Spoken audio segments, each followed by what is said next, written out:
The contents of the following program are not intended to substitute for the advice of your healthcare provider, and the producers of this series assume no liability for the use or misuse of the material presented.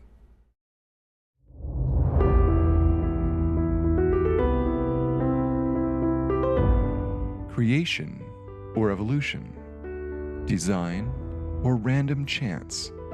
They say it all began with a big bang. But when we look at the amazing human body, the answer is obvious. The complexity of the design exceeds anything man has ever made. The body could only have been designed by the master designer we read about in the Bible. Join us as we explore the miraculous development of the human baby.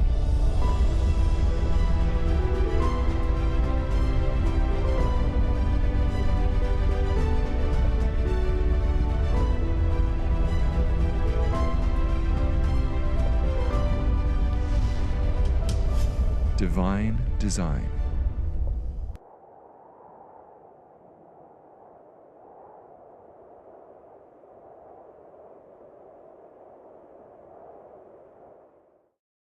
What a blessing it is to see and to hold a precious little baby. Just to think that God has blessed us and entrusted us with a new life, a mission, if you will, to raise that child to recognize God's purpose for him or her in this world. To give that child every advantage in health, education, moral training, and spiritual growth should be the aim of every parent. But how much thought do we give to how that baby forms in the womb? More importantly, how much consideration do we give to the development of the baby, the nutritional needs, the environment, and all the prenatal influences that will affect the baby even before it is born? Have you pondered the idea that character development actually begins in the womb? We're excited about a new series dealing with these very questions. We'll examine how we are truly a product of divine design. The miraculous creation of a new human life will be explored from conception to birth.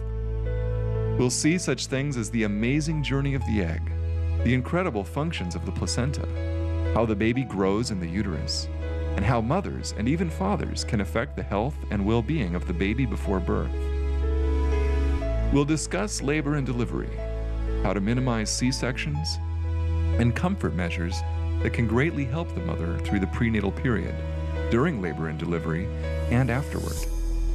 We'll also share tips for caring for your precious little newborn. We know you'll be blessed, whether you are an expectant couple, a medical missionary, or just curious about childbirth. Even grandparents might enjoy this. So please join us as we begin this first episode of Divine Design. Hello, I'm Patty Barnes, an instructor and director of the midwifery program at Heartland College. I would like to share with you just a few of the many astounding wonders of childbirth. In Jeremiah chapter 1, verses 4 and 5, we read these amazing words. Then the word of the Lord came unto me, saying, Before I formed thee in the belly, I knew thee, and before thou camest forth out of the womb, I sanctified thee, and I ordained thee a prophet unto the nations. He knows each and every one of us, and He knew us before we were born. In Psalm 139:13 we read, For thou hast possessed my reins, thou hast covered me in my mother's womb. So you see, God is not just a bystander. He is actively involved in the formation of every individual. The next verse says, I will praise thee, for I am fearfully and wonderfully made. Marvelous are thy works, and that my soul knoweth right well. The word fearfully comes from a Hebrew word meaning reverently, and wonderfully is derived from a Hebrew word meaning differently or distinctly. So each of us was reverently and distinctly made. Each of us are unique individuals. You and I have been specifically designed by God. We can see this in the fact that no two fingerprints are alike. No two brains are designed like either. The initial creases and grooves in the brain formed a unique brain print, if you will. Through the modern science and technology, we have been able to explore into the development of the baby in the womb to at least grasp some of the wonders that God performs to bring a new life into the world.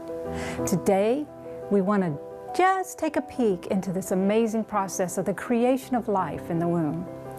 Now let's look at some of the astounding facts of an incredible journey of a single egg cell from the ovary to the uterus. Just this little glimpse will be enough to cause you to say with the psalmist, "I am fearfully and wonderfully made." Did you know that when a baby girl is born, she is born with all the eggs that she will ever need?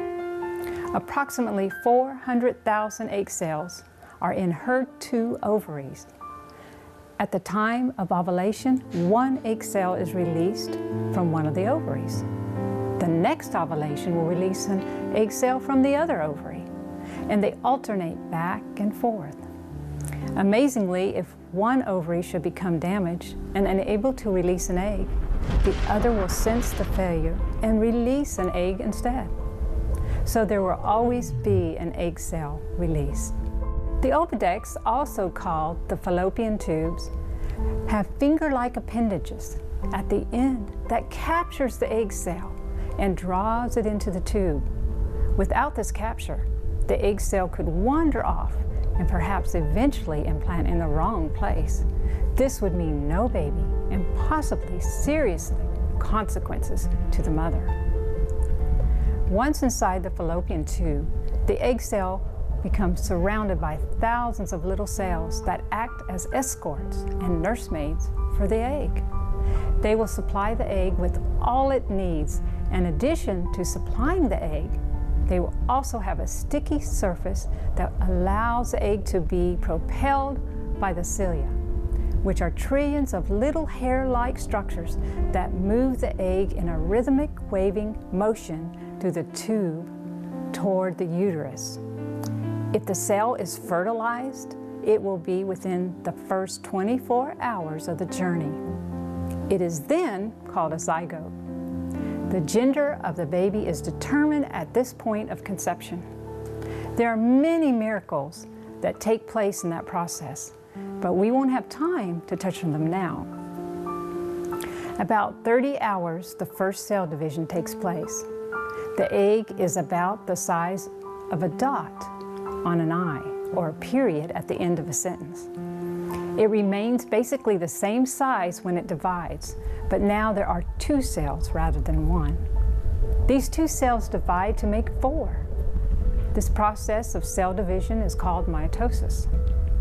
In about 4.5 days, it will become a blastocyst, having a hollow section on one side and a cluster of cells on the other that we call the embryo that will form the baby. The surface around the hollow section has the ability to implant itself into the uterus, which in itself is a miracle. This implantation in the uterus takes place around the 6th day. Then the baby is sort of put on hold, resting from the journey of 6 days. While the production of the baby is in this resting state, the placenta is formed. That amazing organ that will be the baby's life support until he or she is born. It is not difficult to see the parallels between reproduction and the creation week. There were divisions. The Lord divided the waters above from the waters beneath. He also divided dry land from the waters. He built a support system necessary to sustain life first, then created the animals and man. The Lord created for 6 days and then rested the 7th. What a privilege it is for us women to be able to carry in our womb an illustration of God's creation.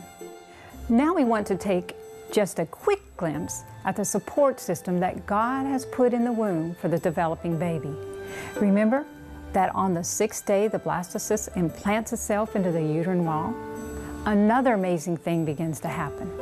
At this point, the outer cell begins constructing a primitive placenta. The placenta is the most remarkable organ of the human body, performing many tasks. Now let's look at some of these things. Did you know that the placenta brings oxygen to the baby and carries away carbon dioxide and waste? It also stores carbohydrates, protein, calcium, and all the nutrition. And then it releases them as a baby needs them. This is why it is so very important to eat healthy so that the proper nutrition is available to the baby. Also, the placenta provides the hormones that helps maintain the pregnancy. The placenta has to serve as a baby's lungs, digestive system, liver, kidneys, and immune system. What an amazing organ. It offers protection for the baby from many harmful bacteria and substances.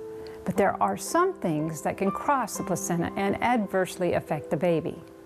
These include alcohol, nicotine, drugs, and some viruses. This is why it is vitally important for mothers to abstain from these health-destroying substances, especially when pregnant.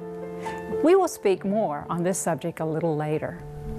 The essential nutrients, hormones, gases, and antibodies from the mother are exchanged in the placenta. The mother's blood is pumped to and from the placenta, while the baby's blood is pumped through the cord to and from the placenta. Amazingly, their blood never mixes. The cord is a lifeline from the mother to the baby.